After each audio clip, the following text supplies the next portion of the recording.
Welcome to senior education channel. अगर आप full stack web designer बनना चाह रहे हो तो ये कोर्स आपके लिए बहुत मुफीद हो सकता है। इस कोर्स में HTML, जावास्क्रिप्ट और रिएक्ट जैसे सारे टूल्स का इस्तेमाल सिखाया जाएगा, जिनमें बहुत सारे प्रोजेक्ट शामिल है, जिसमें टूल का इस्तेमाल फिर उनका प्रैक्टिकली इस्तेमाल प्रोजेक्ट की सूरत में होगा। ये अपनी नौइयत का मुनफरद और फ्री कोर्स है, जिसमें बहुत सारे प्रोजेक्ट शामिल किए गए हैं। ये कोर्स ख़ास उन स्टूडेंट्स के लिए तैयार किया गया है जो कंप्यूटर की फील्ड में बिल्कुल नए हैं और एक professional full stack web designer में अपना कैरियर बनाना चाह रहे हैं। तो हमारे साथ रहें, चलिए शुरू करते हैं।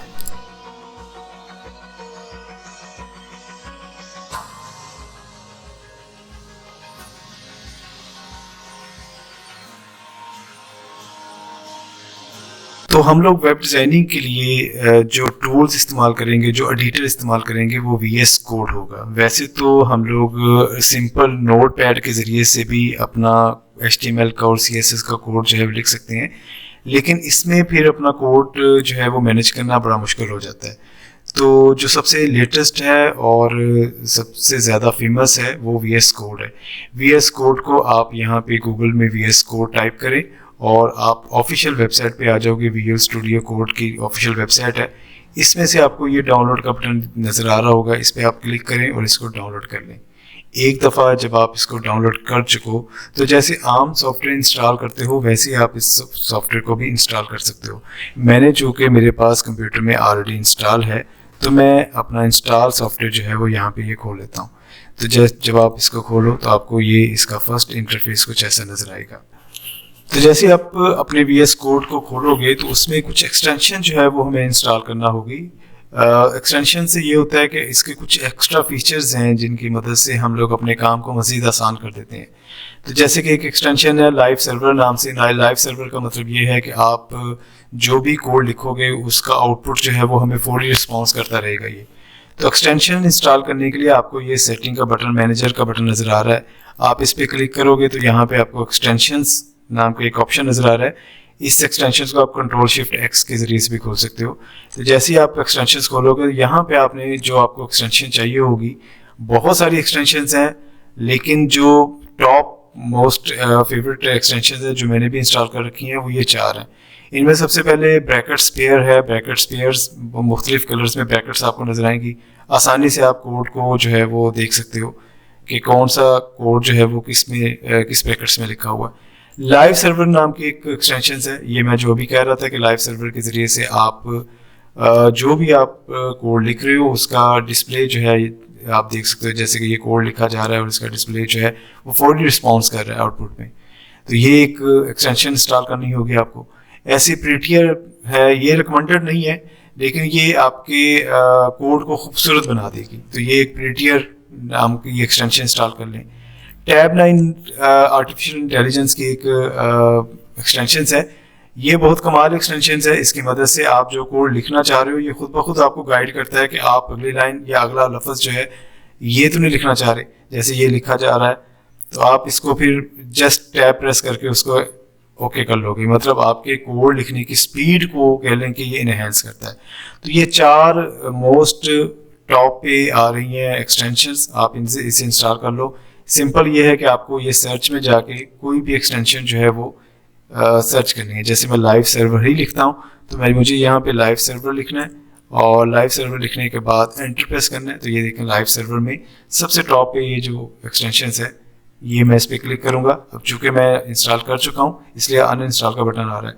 तो यहाँ पे आप इंस्टॉल के बटन पे क्लिक करोगे तो ये एक्सटेंशन आपके कंप्यूटर में इंस्टॉल हो जाएगी। ओके जी, इंस्टॉलेशंस कंप्लीट करने के बाद मैं अपने VS कोड की तरफ आता हूँ और यहाँ पे मुझे अब एक डायरेक्टरी जो है वो क्रिएट करनी होगी। तो डायरेक्टरी का आसान तरीन तरीका ये है कि आप जहाँ भी अपना प्रोजेक्ट बनाना चाह रहे हैं वहाँ उस लोकेशंस पे आप एक फ़ोल्डर जो है वो क्रिएट कर लें। जैसे मैं डेस्कटॉप के ऊपर एक फ़ोल्डर क्रिएट कर रहा हूँ, इसका नाम मैं कुछ भी दे देता हूँ। जैसे मैं इसका नाम सिनियन ही रख देता हूँ। तो मैंने सिनियन इसका नाम रखा और उसके बाद VS कोड की तरफ आता हूँ और VS कोड में मैं यहाँ पे ओपन फोल्डर, आपको ऑप्शन नज़र आ रही है, इस ओपन फोल्डर पे क्लिक करता हूँ। मेरा चूँकि डेस्कटॉप पे मैंने क्रिएट किया था, डेस्कटॉप पे जा रहा हूँ और इसके बाद सिनियन पे क्लिक करता हूँ और यहाँ पे सिलेक्ट फोल्डर पे क्लिक कर देता हूँ। थोड़ी देर बाद ये फ़ोल्डर जो है वो यहाँ पे ओपन हो जाएगा। सीनियर फोल्डर ओपन हो चुका है।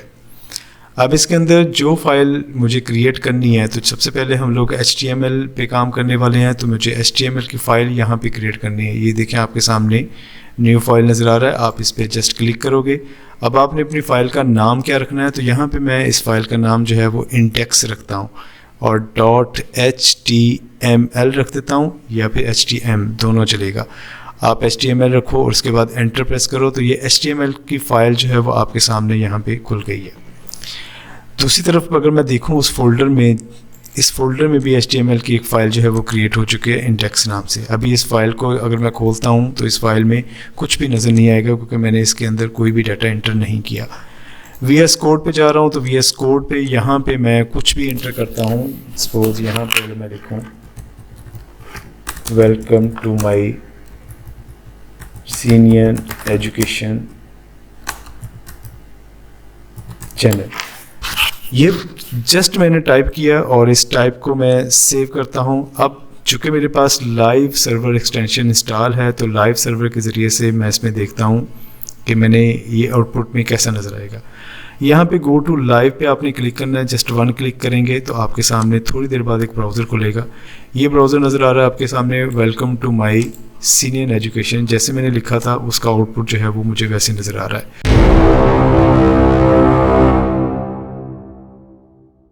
तो सबसे पहले हमें यह समझना होगा कि HTML फाइल का स्ट्रक्चर जो है वो कैसा होता है। VS कोड में अगर हम लोग शिफ्ट एक्सक्लेमेशन साइन यहाँ पे कीबोर्ड पे मौजूद है, आप एक्सक्लेमेशन साइन प्रेस करते हुए आप टैब का बटन प्रेस करोगे तो HTML का जो बेसिक स्ट्रक्चर है वो ऑटोमेटिकली यहाँ पे डिक्लेयर हो जाएगा। इस स्ट्रक्चर को समझते हैं। सबसे पहले ये डॉक HTML लिखा हुआ है, डॉक टाइप लिखा हुआ है। इसका मतलब ये है कि ये HTML 5 का वर्जन है और ये इंग्लिश जो है वो सपोर्ट कर रहा है। और इसका हेड है, हेड के अंदर जो है वो पेज की सारी इन्फॉर्मेशन जो है वो हेड के अंदर होगी, जिस तरह ये टैग्स वगैरह लगाने, और इसमें ये व्यू साइज़ जो है वो सेट हुआ हुआ। इसका मतलब ये है कि आप जो भी इस पे वेबसाइट बनाओगे वो हर डिवाइस पे ऑटोमेटिकली एडजस्ट हो जाएगी। और इसके अलावा यह है कि लिखा हुआ टाइटल पेज है। इस टाइटल पेज को सपोज़ मैं यहाँ पे चेंज कर देता हूँ, तो ये टाइटल पेज चेंज होने के बाद यहाँ पे अब आपके सामने ये, इसको मैं रिफ़्रेश कर एक दफ़ा करना होगा, तो ये देखिए टाइटल पेज यहाँ पे ये अपीयर हो गया है। तो अब हमारा जो स्ट्रक्चर है वो हम लोगों ने जो भी नया कोड लिखना है वो बॉडी के अंदर लिखना है। इस चीज़ को मैं आपको यहाँ पे एक पेंट में ड्राइंग बनी हुई है, इसमें आपको समझाता हूँ कि ये वाला जो बाहर वाला आपके सामने नज़र आ रहा है, बल्कि मैं इसको ड्रा करता हूँ, दोबारा से इसको सारों को ख़त्म कर देता हूँ और दोबारा से एक बॉर्डर लगाता हूँ। तो ये वाला जो बॉर्डर मैं लगा रहा हूँ इसका मतलब ये है कि जब हम लोग HTML का टैग लिखते हैं, ये वाला HTML जो है वो डिक्लेयर करते हैं, तो समझो कि ये एक पेज जो है वो डिक्लेयर हो गया। ये HTML जब आप ओपन कर रहे हो इसके बाद इसका क्लोजिंग टैग भी लगाना होगा, तो इसके दरमियान में फिर जो भी होगा, अब हमारा इसके दरमियान में हेड आता है तो इसके बाद हम लोगों ने हेड टाइप करना है। तो यहाँ पे अब दूसरा जो है वो मैं एक बॉक्स लगाता हूँ, ये वाला बॉक्स जो है वो इसका हेड होगा। तो ये हेड जो है वो रिप्रेजेंट कर रहा है लाइक ये वाला हेड, जिसमें पेज की सारी इन्फॉर्मेशन और डिवाइस की कंपैटिबिलिटी जो है वो इसमें होगी। जैसे कि ये मेटा टैग्स के साथ इनकी डिवाइस कंपैटिबिलिटी है और पेज की इन्फॉर्मेशन है। अभी मैंने पेज की इन्फॉर्मेशन कोई दी नहीं हुई है, टैग्स नहीं दी है, तो ये हम लोग बाद में डिक्लेयर करते हैं। और इसके अलावा हेड में जो है वो टाइटल है, टाइटल को भी मैं एक डब्बे से रिप्रेजेंट करवाता हूँ कि ये वाला जो डब्बा होगा ये वेबसाइट का टाइटल होगा, यानी कि टाइटल जो है वो यहाँ पे अपीयर होगा। और उसके बाद हमारा जो बॉडी स्ट्रक्चर होगा वो ये बॉडी स्ट्रक्चर होगा, ये सारा का सारा बॉडी स्ट्रक्चर होगा। ये बिल्कुल जो स्ट्रक्चर HTML का बना हुआ है ये बिल्कुल वो चीज़ यहाँ पे डिक्लेयर है, यानी कि ये हमारा HTML ये बड़ा डब्बा, उसके बाद ये हेड है, इसके अंदर ये हेड वाला एक डब्बा, और हेड के अंदर पेज की सारी इन्फॉर्मेशन लाइक टाइटल्स या मेटा इन्फॉर्मेशंस, तो ये मेटा टाइटल की इन्फॉर्मेशन है। और उसके बाद हमारा हेड का बॉडी का जो है वो बॉडी जो है वो यहाँ पे ये डिक्लेयर हो रही है। तो अब हम लोग स्टार्ट करते हैं, बॉडी में कुछ भी लिखते हैं, तो मैं इसको ख़त्म कर देता हूँ। हमारा पेज खुला हुआ। अब यहाँ पे मैं H1 के साथ हेडिंग लगा के H1 के साथ यहाँ पे मैं H1 करके यहाँ पे कुछ भी लिखता हूँ, welcome to my senior education channel. इसको मैं सेव करूँगा तो ये ऑटोमेटिकली यहाँ पे आपके सामने H1 के साथ, हेडिंग 1 के साथ, यानी कि ये आपका लिखा हुआ नज़र आ गया। तो इसी तरह मैं इसको H2 में भी लिखता हूँ। कुल 6 टैग होते हैं हेडिंग के। यहाँ पे H2 के साथ मैं इसको टाइप करता हूँ, ये H2 को मैं टाइप कर रहा हूँ। और यही वाला जो मुझे आर्टिफिशियल इंटेलिजेंस का एक मैंने एक्सटेंशन की थी, उसने मुझे दे दिया कि आप ये तो नहीं लिखना चाह रहे हो, तो मैं इसी को टैब प्रेस करते हुए आगे बढ़ाता हूँ और H2 को क्लोज़ करता हूँ। कंट्रोल एस करता हूँ तो यहाँ पे ये सेकंड हेडिंग जो है वो कुछ ऐसी नज़र आएगी। और इसी तरह इसको मैं कॉपी करके अब इसको मैं H3 कर देता हूँ। H3 की हेडिंग जो है वो कुछ ऐसी नज़र आएगी। ये H3 की हेडिंग है। अब इसको मैं ये सही नहीं, इसको मैं H3 के बाद H4 कर देता हूँ और H4 का क्लोजिंग ब्रैकेट कर लेता हूँ। इसी तरह H5 कर देता हूँ और H5 का क्लोजिंग कर देता हूँ। और एक और मैं लगा देता हूँ H6 का, और इसको मैं H6 कर देता हूँ और इसको क्लोजिंग H6 कर देता हूँ और कंट्रोल एस करता हूँ। तो ये देखें, ये आपको पूरा टैग के साथ जो जैसे टैग रिप्रेजेंट कर रहा है, वो उसके दरमियान का कंटेंट भी आपको वैसे ही रिप्रेजेंट कर रहा है कि हेडिंग 1 का क्या है, स्टाइल साइज़ क्या होगा, 2 का, 3 का, 4 का, 5 का क्या होगा। तो इस तरह टैग के अंदर जो भी हम लोग लिखेंगे वो रिप्रेजेंट करेगा कि कैसा हम लोग टैग लिख रहे हैं। ऐसे अगर हम लोग पैरा को लिख रहे हैं, तो जैसे कि मैं पैरे के लिए P प्रेस कर रहा हूँ, तो पैरा मैं लिख रहा हूँ, यहाँ पे मैं कुछ भी लिखूँगा।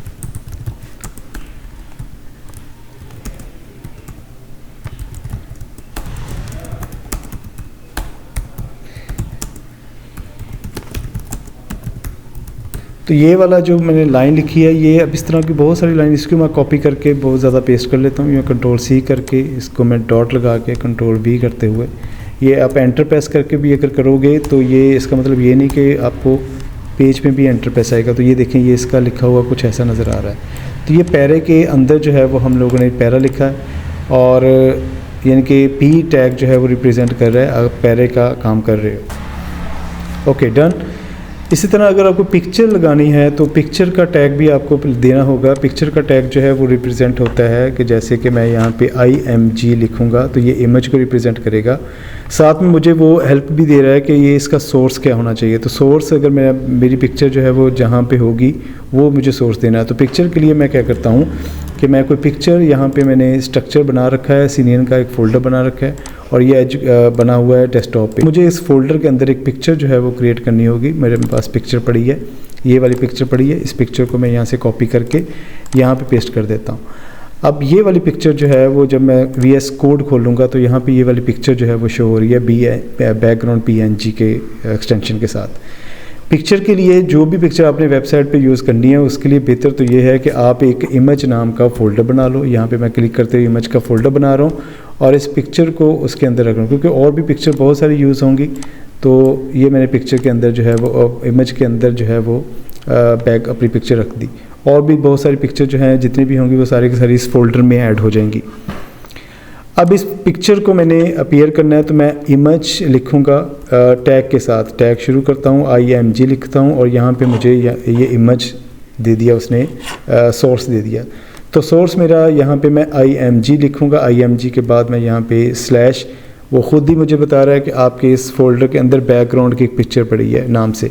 तो मैं इस पिक्चर को अपीयर करता हूँ। जैसे मैं इसको सेव करूँगा, दूसरी साइड पे इसके लाइव सर्वर पे आपको पिक्चर जो है वो नज़र आ जाएगी, क्योंकि पिक्चर का साइज़ बहुत बड़ा था इसलिए पिक्चर जो है वो कुछ इस साइज़ में नज़र आ रही है।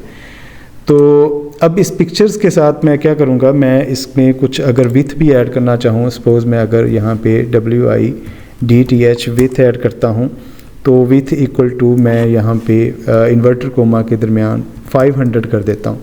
तो 500 के साथ अब इसका मैं कंट्रोल एस करता हूँ तो ये विथ जो है वो इसकी कंट्रोल हो चुकी है। इसी तरह मैं इसकी हाइट भी कंट्रोल कर सकता हूँ। इसी के साथ एट्रीब्यूट बढ़ा देता हूँ हाइट का, तो ये हाइट का एट्रीब्यूट बढ़ा दिया और इसके बाद हाइट जो है वो मैं 200 कर देता हूँ। 200 के बाद स्पेस करके इसको सेव करता हूँ तो ये हाइट देखें, हाइट भी रिड्यूस हो चुकी है। हाइट को आप ज़्यादा भी कर सकते हो। हाइट को अगर मैं 800 करता हूँ तो 800 तक जो है वो जा चुकी है। 600 करता हूँ तो यानी कि ये रियल में इसकी हाइट जो है वो चेंज हो रही है। इसी तरह ये पिक्चर के लिए आप इमेज टैग का यूज़ करोगे। ऐसे ही अगर कोई वीडियो आपने अटैच करनी हो तो वीडियो को आप कैसे अटैच करोगे, अब मैं इसको मिटा देता हूँ। और वीडियो के लिए आपके पास जो टैग होगा, आप टैग के साथ VIDO वीडियो, वो ख़ुद बता रहा है कि आप वीडियो लिखने वाले हो। उसके बाद आप इसी की तरह इसका भी SRC जो है वो टाइप करोगे और यहाँ पे जिधर आपकी वीडियो पड़ी है आपने इस वीडियो का दे देना है, पाथ दे देना है। तो बेहतर ये है कि उसी फ़ोल्डर के अंदर, जिस फ़ोल्डर के अंदर मेरी ये वेबसाइट बन रही है, सीरी नाम का फ़ोल्डर है, ये वाला फ़ोल्डर, इसके अंदर मैं कोई वीडियो भी अटैच ऐड कर देता हूँ।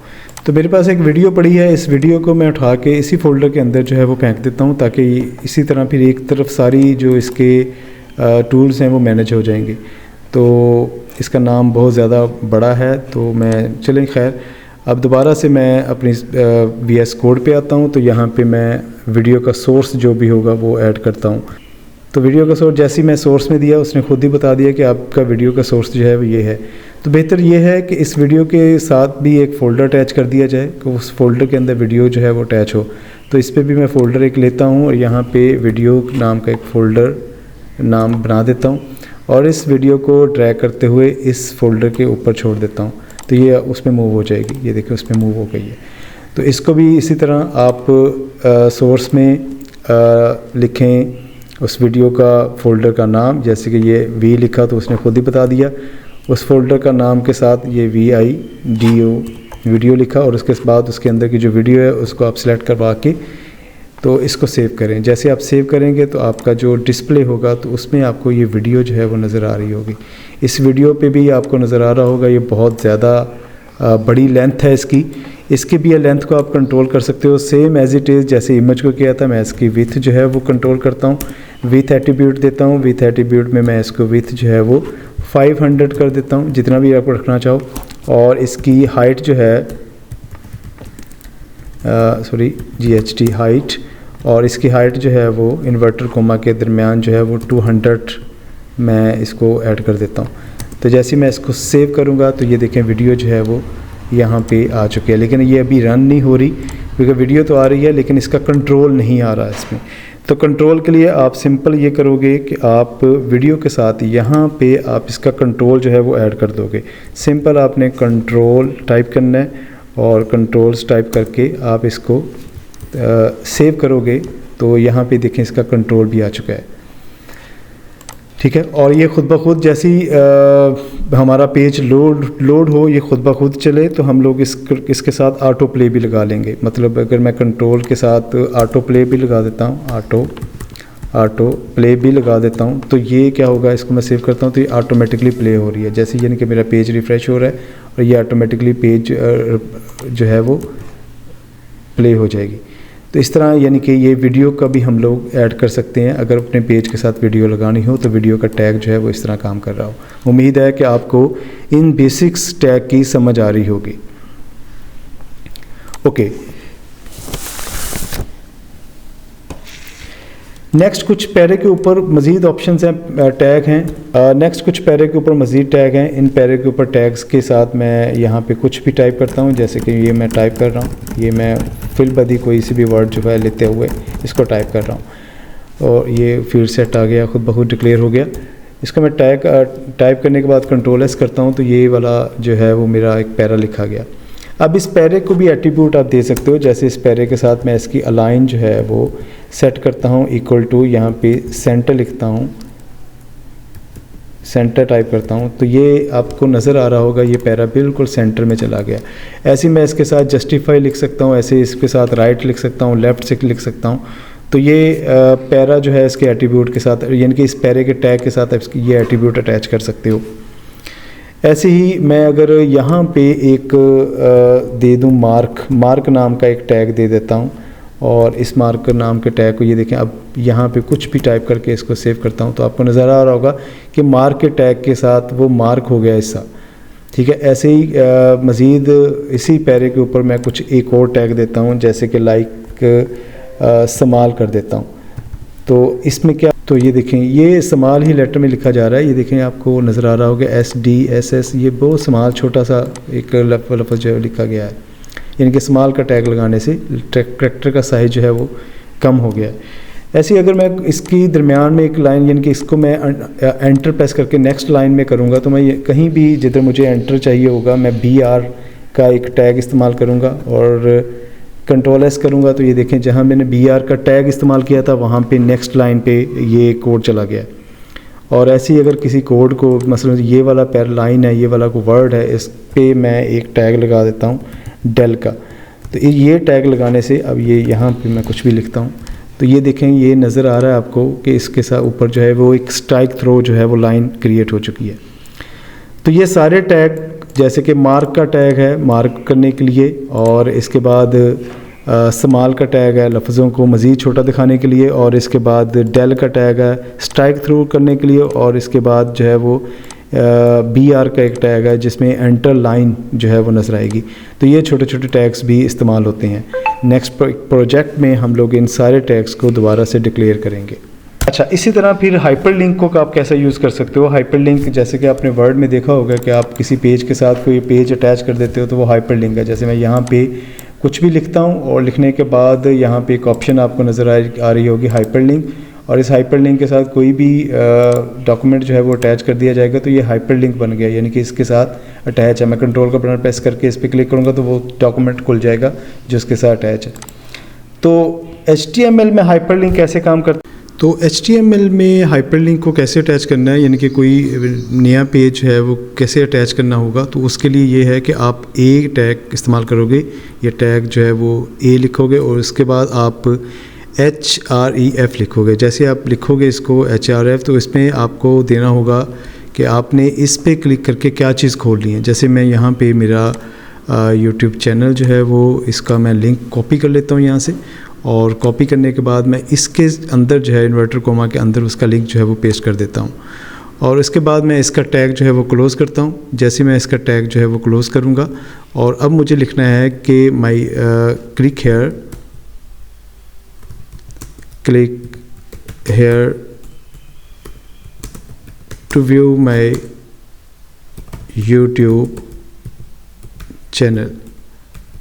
तो जैसे मैं इसको सेव करूँगा तो आपको यहाँ पे ये देखें इसके साथ अटैचमेंट नज़र आ रही होगी, अंडरलाइन है। तो इस पर मैं अगर क्लिक करता हूँ तो थोड़ी देर बाद जो है वो मेरा ही पेज जो है YouTube का पेज जो है वो खुल चुका है इस पर क्लिक करने से। तो मैं वापस पीछे आ जाता हूँ।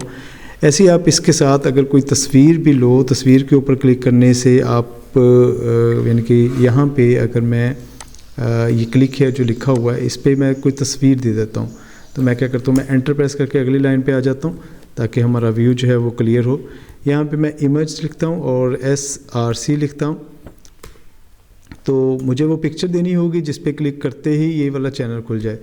तो पिक्चर के लिए मैं कोई YouTube का आइकन जो है वो PNG में डाउनलोड कर लेता हूँ। यहाँ पे मैंने एक खोल रखा था, ये आपके सामने ये वाला YouTube का एक कोई भी आइकन जो है वो मैं इसको डाउनलोड कर लेता हूँ, अगर कोई फ्री में मिल जाता है।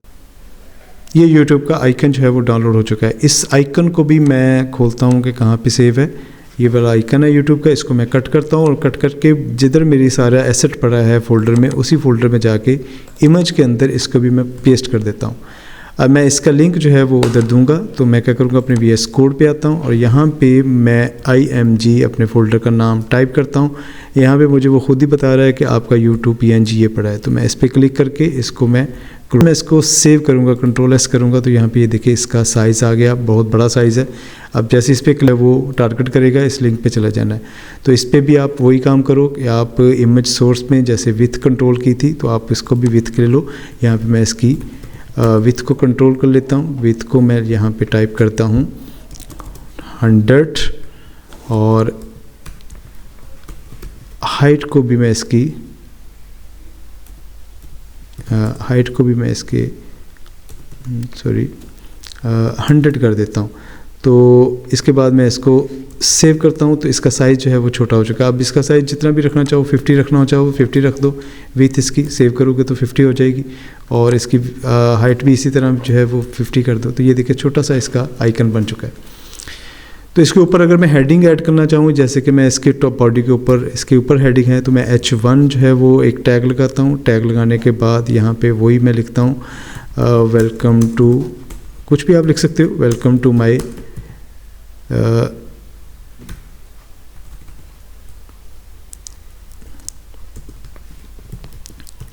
ट्यूटोरियल। तो इस पे मैं कंट्रोल एस करूँगा तो देखें ये बड़ा खूबसूरत से ऐसे नज़र आ रहा है।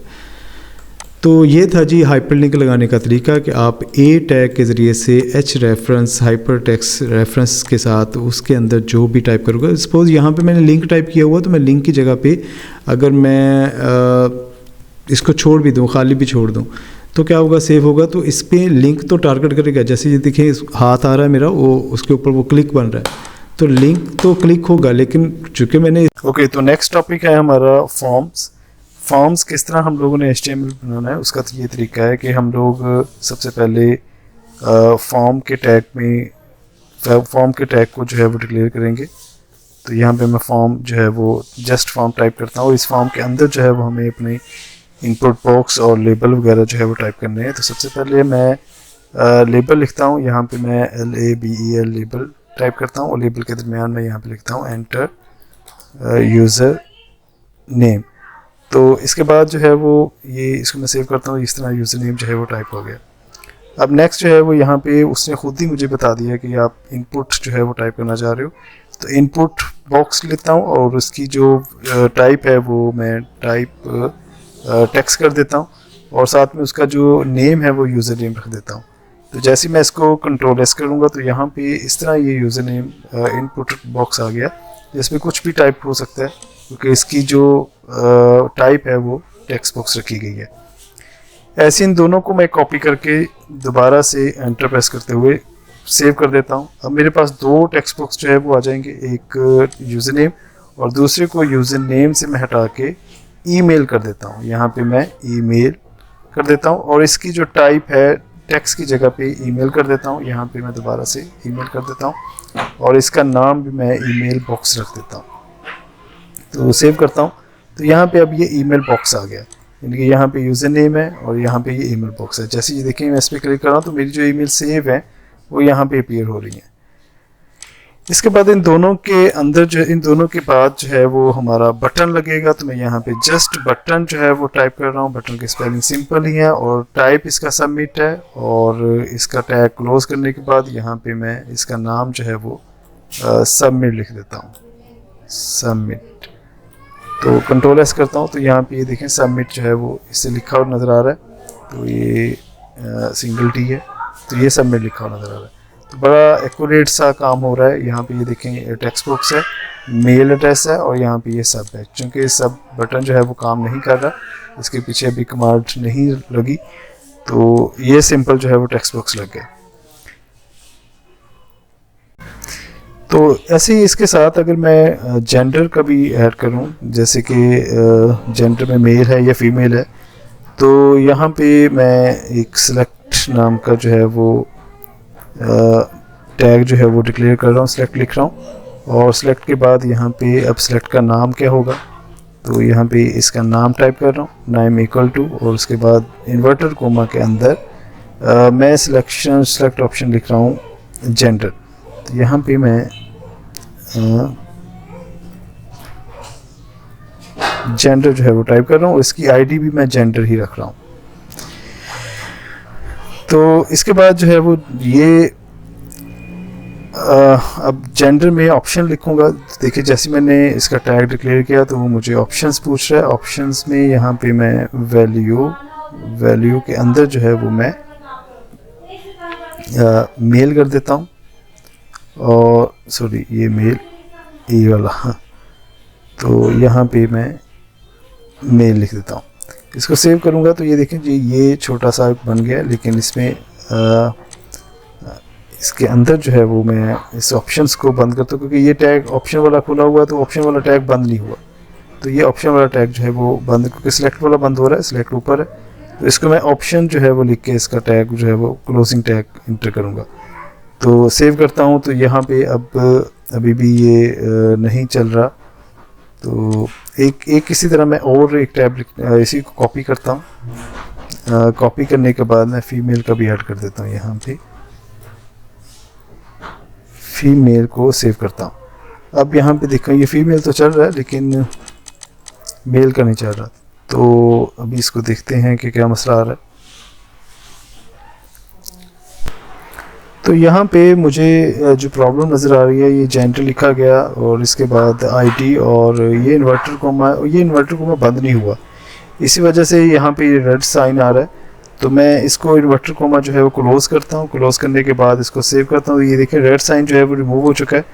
अब मैं दोबारा से इसको देखता हूँ तो ये देखिए दोनों मेल और फीमेल हमारे आ चुके हैं, क्योंकि मैंने 2 ऑप्शन जो है डिक्लेयर करवाए थे। तो इस तरह ये लिस्ट बॉक्स जो है वो हम लोग डिक्लेयर करवा सकते हैं।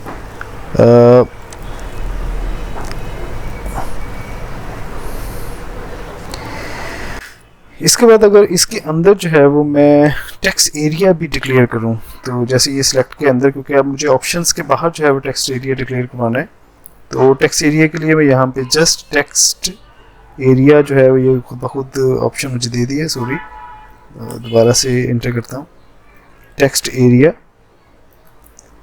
और आगे वो खुद ही उसका वो दे रहा है, लेकिन मैं इसको नेम जो है वो इसका इक्वल टू मैसेज कर देता हूँ, क्योंकि मैं यूज़र से अगर आउटपुट ले रहा हूँ तो मैं मैसेज इसका इनपुट करता हूँ। आईडी भी इसका मैसेज ही रहने देता हूँ।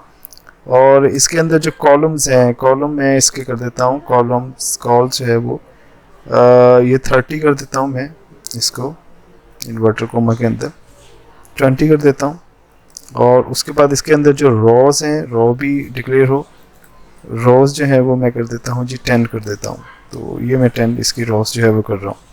इसके बाद इस टेक्स्ट बॉक्स को जस्ट मैं क्लोज टैग लगाता हूँ। यहाँ पे मैं इसको यहाँ से मैं इसको क्लोज टैग कर देता हूँ। और अब क्लोज टैग के अंदर जो है वो मैं इसको सेव करता हूँ। सेव करके ज़रा इसकी रिपोर्ट देखता हूँ तो ये देखें ये खूबसूरत सा टेक्स्ट बॉक्स आ चुका है। इसको मैं बड़ा भी कर रहा हूँ और छोटा भी कर रहा हूँ। ये text area, sorry text box कह दिया, ये टेक्स्ट एरिया। तो इसमें जो मैं एंटर करूँगा वर्ड्स एंटर करता हूँ, जैसे ये देखें बहुत स्मूथली जो है वो इसमें टेक्स्ट जो है वो एंटर हो रहे हैं। आप ऐसे ही टेक्स्ट एंटर करके इसको सबमिट कर सकते हो। अब ऐसे ही कुछ इसमें वैलिडेशंस भी लगाई जा सकती हैं। वैलिडेशन से मुराद ये है कि आप ये यूज़र नेम है, जैसे यूज़र नेम इस पर जैसे मैं क्लिक कर रहा हूँ तो ये इसके साथ इसकी जो हेल्प आ रही है, मतलब ये ऑटो फिल हो रहा है। तो अगर मैं इसको ऑटो फिल जो है वो ख़त्म करना चाहूँ तो मैं इसको ऑटो फिल ख़त्म कर सकता हूँ। मैं क्या करूँगा, मैं इनपुट जो बॉक्स मेरा लगा हुआ है ये यूज़र नेम वाला, इनपुट बॉक्स यूज़र नेम वाला जो है वो मेरा ये लगा हुआ है, ये टेक्स्ट वाला लगा हुआ है यूज़र नेम वाला। तो इस पे मुझे इनपुट के शुरू में टाइप से पहले जस्ट यहाँ पे ऑटो कंप्लीट एक ऑप्शन है, ऑटो कंप्लीट, और यहाँ पे इक्वल टू इसको मैं ऑफ कर देता हूँ। तो इन्वर्टर कोमा के अंदर मैं जस्ट इस पे टाइप करूँगा OFF ऑफ टाइप किया और इन्वर्टर कोमा क्लोज किया।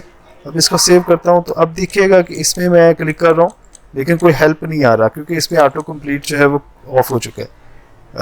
ईमेल पे मैंने ऑटो कंप्लीट ऑफ नहीं किया। ईमेल पे क्लिक कर रहा हूँ तो ये देखा ऑटो कंप्लीट आ रहा है, क्योंकि इस पर मैंने ऑटो कंप्लीट ऑफ नहीं किया। तो ये एक वैलिडेशन लग सकती है। ऐसी इस पर वैलिडेशन लगाई जा सकती है, जैसे इसकी मैक्सिमम जो है वो इस पर 10 करैक्टर जो है वो टाइप हों, 10 करैक्टर से ज़्यादा जो है वो टाइप नहीं कर सके। तो इस पर भी मैं लगा देता हूँ, जैसे कि मैं इनपुट के शुरू में ही इस पर लगा देता हूँ कि मैक्सिमम लेंथ। तो एक ऑप्शन है MAX मैक्स और LENGTH लेंथ है इक्वल टू, यहाँ पे इन्वर्टर कोमा के अंदर मैं 10 टाइप करके और इसको मैं सेव कर देता हूँ। अब ये मैक्स लेंथ का मतलब ये है कि इसके अंदर 10 कैरेक्टर से ज़्यादा नहीं आएंगे। ज़रा मैं टाइप करके देखता हूँ 1 2 3 4 5 6 7 8 9 10। अब ये 11वां वर्ड जो है वो सॉरी कैरेक्टर जो है वो इसमें एंटर नहीं कर पा रहा। क्यों? क्योंकि मैंने इसकी मैक्सिमम लेंथ जो है वो 10 रखी हुई है। ऐसी मैं इसकी मिनिमम लेंथ भी जो है वो कर देता हूँ, जैसे कि मैं इस पर MINLENGTH और मिनिमम लेंथ जो है वो इसमें मैं 4 कर देता हूँ। तो इन्वर्टर कोमा के अंदर मैं 4 लिखता हूँ। 4 लिखने के बाद स्पेस करके इसको सेव करता हूँ। तो अब इसमें क्या होगा कि मैं 2 कैरेक्टर टाइप करता हूँ, एंटर प्रेस करता हूँ। तो ये देखें मुझे हेल्प दे रहा है कि आप ये दोबारा से देखें कि मैक्सिमम लेंथ जो है वो 4 कैरेक्टर जो है वो टाइप करें। तो कम से कम मैं 4 कैरेक्टर टाइप करूँगा। देखें 4 कैरेक्टर टाइप हो गए। अब ये एक्सेप्ट हो चुका है। ऐसी मिनिमम मैक्सिमम जो है वो 4, मिनिमम जो है जो है वो 4 और मैक्सिमम जो है वो 10 कैरेक्टर जो है वो इसमें एंटर होंगे। तो बिल्कुल इसी जो है वो ईमेल पे भी आप कर सकते हो। ईमेल पे मैं ऑटो फिल जो है वो ख़त्म करता हूँ, ऑटो कंप्लीट। तो यहाँ पे सिंपल मैं ये ऑटो कंप्लीट ये ऑप्शन आ चुकी है, इसको मैं एंटर करता हूँ और इसको मैं ऑफ करवा देता हूँ। सेव करता हूँ और सेव करने के बाद इस ईमेल का भी ऑटो कंप्लीट जो है वो ऑफ हो चुका है। तो ये एक फॉर्म की थोड़ी छोटी सी शक्ल थी। अब इसके अंदर जो इसकी अलाइनमेंट है, इसका डिज़ाइन है, वो हम लोग नेक्स्ट जो है वो आगे CSS में जो है वो इसकी डिज़ाइनिंग करेंगे। अभी सिंपल स्ट्रक्चर जो है वो हम लोग स्ट्रक्चर बनाना सीख रहे हैं। तो इस पर अब मैं मज़ीद यहाँ पे इसके अंदर टेक्स्ट बॉक्स के अंदर जो है वो इंडिकेशन लिखी नज़र आए कि ये इंटर योर यूज़र नेम, तो उसको मैं कैसे ऐड करूँ, तो यहाँ पे मैं उसको भी ऐड कर देता हूँ। अच्छा, ये मैं इसको एंटर प्रेस करता जा रहा हूँ ताकि सॉरी यहाँ पे मैं करना चाह रहा हूँ, तो इसको मैं एंटर प्रेस कर देता हूँ ताकि जो है वो हर चीज़ आपको वाज़ेह जो है वो नज़र आ जाए। इशू कोई नहीं है कि आप इसको एक लाइन में भी लिख सकते हो और एंटर करके ऐसे भी लिख सकते हो जैसे मैं इसको कर रहा हूँ। तो अभी मुझे प्लेस होल्डर पे काम करना है, तो प्लेस होल्डर जो है वो यहीं पे मैं ऑटो कंप्लीट ऑफ के बाद जो है वो यहाँ पे सिंपल प्लेस होल्डर लिखूँगा। प्लेस होल्डर के बाद मैं इन इन्वर्टर कोमा के दरमियान लिख देता हूँ एंटर योर नेम। तो इसको जैसे मैं सेव करूँगा तो आप देखो कि इसमें इंडिकेशन आ गई है कि एंटर योर नेम। तो जैसे इस पर मैं एंटर प्रेस करूँगा तो वो नेम हट जाएगा जो मैंने इस पर मार्क किया हुआ। ठीक है, और बिल्कुल इसी तरह जो है वो आप ईमेल में भी देख सकते हो। अब ये एक जहन में रखने वाली बात है कि ये वाला यूज़र नेम जो है वो मेरा यूज़र नेम का बॉक्स है लेबल के साथ, और यहाँ से मुझे ईमेल का बॉक्स जो है वो शुरू हो रहा है लेबल के साथ। तो ये चीज़ें जो है वो इसको सेपरेट करने के लिए मैं यहाँ पे कमेंट्स ऐड कर देता हूँ। कमेंट्स का फ़ायदा ये हो जाता है कि मुझे पता चल जाता है कि इसमें क्या चीज़ें जो है वो मैंने ऐड की हुई हैं। कमेंट्स के अंदर वो सारी चीज़ें जो है वो ऐड की जा सकती ये लेस दैन एक्सक्लेमेशन साइन और 2 टाइम जो है वो अपने हाइफन साइन जो है वो प्रेस करना है, और यहाँ पे मैं input box for name user name कर देता हूँ यूज़र नेम। तो ये वाला जो कमेंट्स होता है ये शो नहीं होगा उस पर, आपके डिस्प्ले पे शो नहीं होगा। तो ये सिर्फ हमें बता रहा है कि यहाँ पे हमने ये काम किया और यहाँ पे ये काम किया है। ऐसे ही मैं जो है वो इस पर लगा देता हूँ कि ये वाला जो है वो ईमेल के लिए है, तो यहाँ पे मैं ईमेल कर देता हूँ। इसका फ़ायदा ये हुआ कि मुझे पता चल गया कि इनपुट जो यूज़र नेम का है उसकी सारी सेटिंग इसमें है, और ईमेल का जो इनपुट बॉक्स है उसकी सारी सेटिंग जो है वो इसमें है। ऐसे ही टेक्स्ट एरिया का जो है वो इनपुट होगा तो उसके साथ मैं लगा देता हूँ यहाँ पे। अच्छा, ये जेंडर का है तो टेक्स्ट एरिया के साथ यहाँ पे है, तो यहाँ पे मैं कंट्रोल V करके ये इनपुट ये टेक्स्ट एरिया सिंपल इसमें टेक्स्ट एरिया कर देता हूँ टेक्स्ट एरिया।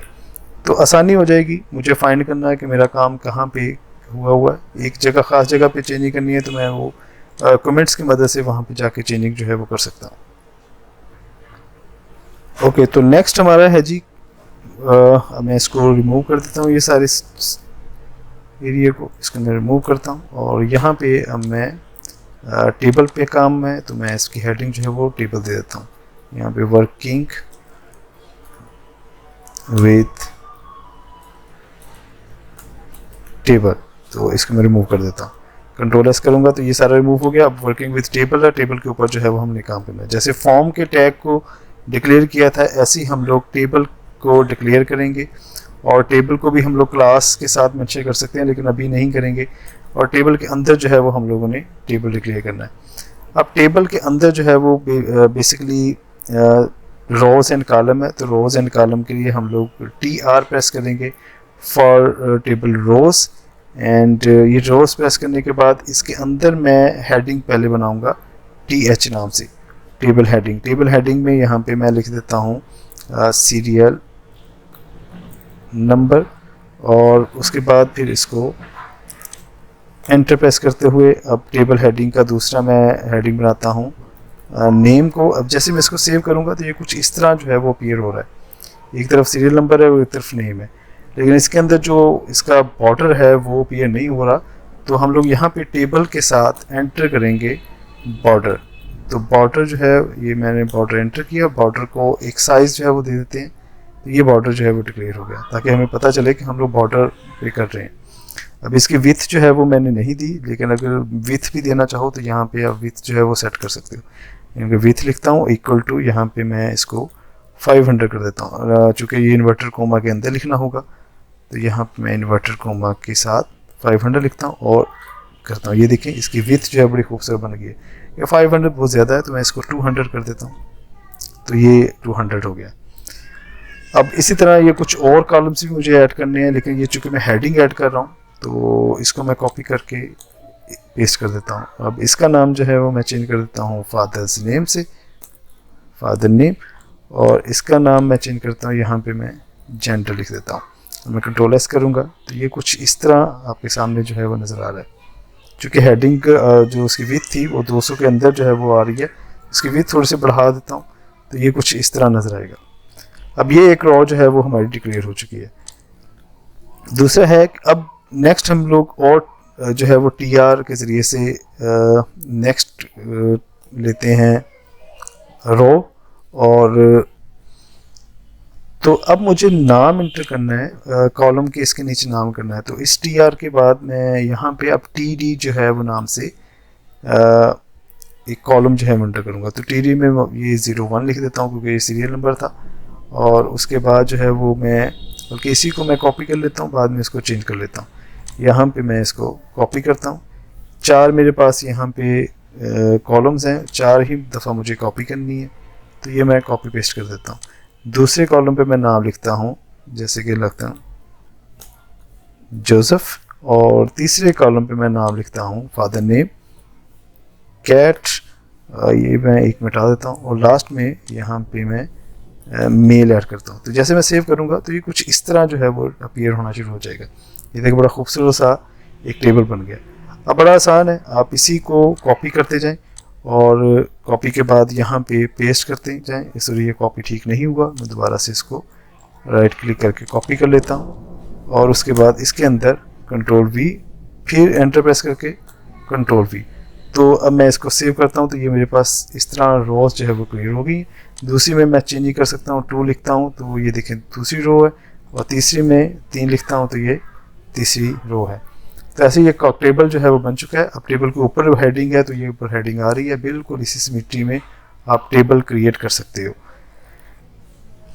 ओके, तो ये टेबल वर्किंग विद टेबल हमारा काम हो गया। अच्छा, ये बॉर्डर जो है वो मैं इसको 0 कर दूंगा तो बॉर्डर तो रहेगा लेकिन अपीयर नहीं होगा। जैसे ये बॉर्डर है लेकिन इस पर ये अपीयर नहीं हो रहा, तो ये टेबल के ऊपर जो है वो हम लोग कर सकते हैं। ओके, तो टेबल वाला काम हमारा क्लियर होगा। अब मैं इस टेबल को सारों को सेलेक्ट करके सेलेक्ट नहीं हो सका तो यहाँ पे इसको मैं क्लियर कर देता हूँ।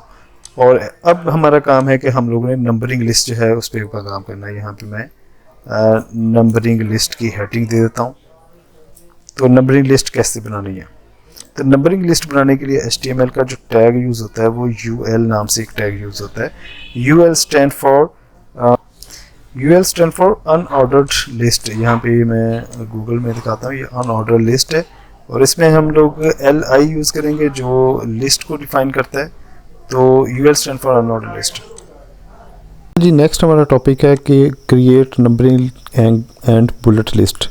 HTML में हम लोगों ने नंबरिंग और बुलेट लिस्ट को कैसे क्रिएट करना है, तो उसके लिए हमारे पास टैग है UL का। इस UL टैग के अंदर जो है वो हम लोग अगर नंबरिंग लिस्ट कर रहे हैं तो हम लोग OL का टैग जो है वो टाइप करेंगे। यहाँ पे OL का टैग टाइप किया, और OL टैग के अंदर जो है वो हम लोग ने लिस्ट का एक टैग जो है वो ऐड करना है, LI, जिसका स्टैंड फॉर है।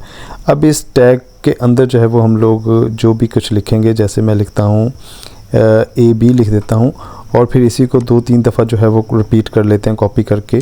मैं नेक्स्ट इसके अंदर पेस्ट कर देता हूँ। ये मैं 3-4 दफ़ा रिपीट करके इसको सेव करता हूँ तो आपको दूसरी तरफ इसका डिस्प्ले दिखाई दे रहा होगा। ये नंबरिंग लिस्ट जो है वो क्रिएट हो चुकी है।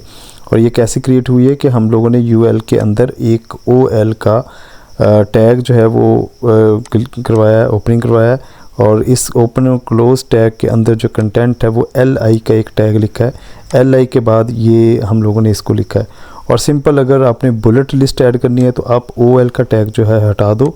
यहाँ पे मैं ये OL का टैग हटा देता हूँ। UL टैग के अंदर आपने सिंपल LI का टैग लिखना है, और कंट्रोल S करके आपको नज़र आ रहा होगा ये बुलेट लिस्ट जो है वो क्रिएट हो चुकी है।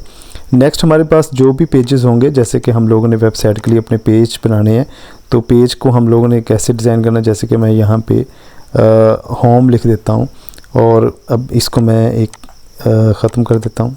ये मैं इसको सेलेक्ट करके डेल कर देता हूँ और इस होम को लेके यहाँ पे ये कॉपी करके और इसको मैं दोबारा से पेस्ट कर देता हूँ।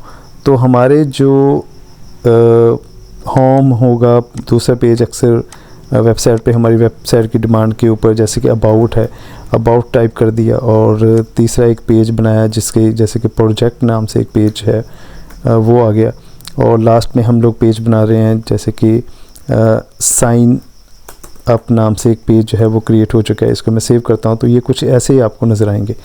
इन्हीं पेजेस को, इन्हीं लिस्ट को हम लोग पेज की शक्ल में दे देंगे, बिल्कुल ऐसे ही जैसे कि ये वेबसाइट पे आपको नज़र आ रहा है। जैसे इन्होंने इस वेबसाइट के एक साइड पे लोगो रखा हुआ है और एक साइड पे ये पेजेस हैं जिसमें क्लिक करते हुए उनके इमेज के पेजेस खुल जाएगा, राइट का खुल जाएगा। तो ये इन्होंने पेजेस लिंक जो है वो ऐड किए हुए हैं। तो इन्होंने इन पेजेस को भी, इन नाम को भी पहले बुलेट लिस्ट में करके ही फिर इसको अरेंजमेंट ऐसे दी है। तो ये वाली जो ऊपर जिसके ऊपर अरेंजमेंट है, ये हेडर का एक बॉक्स है, यानी कि हेडर बॉक्स के ऊपर उन्होंने एक लोगो है और लोगो का एक बॉक्स लगाया हुआ है और दूसरा बॉक्स जो है वो नैव बार का लगा हुआ है। नैव बार से मुराद ये है कि उसके ऊपर सारे पेजेस के लिंक है। और तीसरा एक बॉक्स लगाया हुआ है सर्च का, यानी कि एक हेडर बॉक्स।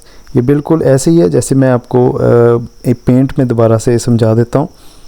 पेंट में तो ये बिल्कुल ऐसे ही है जैसे कि इन्होंने एक यहाँ पे एक बॉक्स लगाया हुआ है, इसको इन्होंने हेडर का नाम दिया हुआ है। इस बॉक्स के अंदर इन्होंने एक लोगो का बॉक्स लगाया हुआ है, जैसे कि ये लोगो का बॉक्स है, और इसी बॉक्स के साथ जो है इन्होंने एक नैव का बॉक्स लगाया हुआ है। ये नैव का बॉक्स लगा दिया मैंने, इसका मैं कलर चेंज कर सकता था। और लास्ट में इन्होंने एक और बॉक्स लगाया हुआ है जिसको उन्होंने सर्च का नाम दे दिया। तो यानी कि एक हेडर का बॉक्स, हेडर के अंदर जो है वो एक लोगो का बॉक्स, लोगो के बाद नैव का और उसके बाद फिर लास्ट में सर्च का। तो अगर हम भी इसको ऐसे करें कि हम लोग इसके अंदर जो है वो एक टैग, हेडर के नाम से एक टैग जो है वो मैं यहाँ पे इन टैग के अंदर जो है वो एक लोगो का टैग आ गया। जैसे यहाँ पे मैं एक H1 से मैं अपना लोगो टाइप कर देता हूँ और उसके बाद फिर दूसरा जो है वो नैव का एक टेप बॉक्स है। तो नैव का बॉक्स को हम लोग सिंपल नैव लिख देते हैं और नैव के अंदर जो है वो ये वाला जो हिस्सा है, ये वाला जो हिस्सा है जो मैंने अभी टाइप किया, इसको मैं कट करके, सॉरी ये UL से कट होके UL तक, UL से कट होके ये UL से कट होके सेलेक्ट किया, इसको कट किया और इसको इसके अंदर जो है वो मैं पेस्ट कर देता हूँ। तो अब ये नैव का बॉक्स बन गया। और तीसरा जो है हमारा हेडर के अंदर ही और लास्ट में जो सर्च का है, तो मैं इसको ये सर्च का एक बॉक्स बना देता हूँ और इस सर्च के बॉक्स के अंदर जो है वो इन्होंने एक इनपुट बॉक्स रखा होगा, जैसे ये इंडिकेशंस में आया हुआ है इनपुट बॉक्स है और साथ में जो है वो एक बटन बना हुआ है। तो मैं एक बटन जो है वो क्रिएट कर देता हूँ, इसकी टाइप बटन है और इसको मैं यहाँ पे सर्च कर देता हूँ। अब मैं अगर इसको सेव करता हूँ तो मैं इसका आउटपुट डिस्प्ले करता हूँ तो ये कुछ ऐसा नज़र आएगा। अब इसकी अरेंजमेंट जो है कि इस तरफ लोगो है और ये इस तरफ आ रहा है और ये पेज के एंड पे आ रहा है। ये अरेंजमेंट जो है ये इसकी डिज़ाइनिंग सेटिंग है। डिज़ाइनिंग सेटिंग के लिए हमारी अगली क्लास जो है वो CSS बेस पे होगी। ये जितना भी हम लोगों ने कुछ HTML के टैग सीखे हैं, इनके ऊपर जितनी भी डिज़ाइनिंग होगी, यानी कि पेज की खूबसूरती के लिए हम लोग क्लास 2 में CSS को पढ़ेंगे। तो मज़ीद अगर आप HTML को तफसील से सीखना चाह रहे हो तो यहाँ पे ये वेबसाइट नज़र आ रही है आपको HTML ट्यूटोरियल में, w3school.com है। इसमें HTML की सारी जो एलिमेंट है, एट्रीब्यूट्स हैं, टैग्स हैं, वो सारे इन्होंने डिस्कस किए हुए हैं। हम लोगों ने जो चंद एक बड़े फेमस है जिनका जानना आपके लिए बहुत ज़रूरी था, उनको डिस्कस कर लिया है ताकि हमें जो नेक्स्ट हमारे प्रोजेक्ट होंगे उनमें हमें आसानी से हम लोग उस प्रोजेक्ट को कर सकें। ओके जी, मिलते हैं नेक्स्ट क्लास में। अल्लाह हाफिज़। की हेडिंग को लेते हुए ये मेरा कंटेंट जो है वो इसने हेडिंग वाला कर दिया।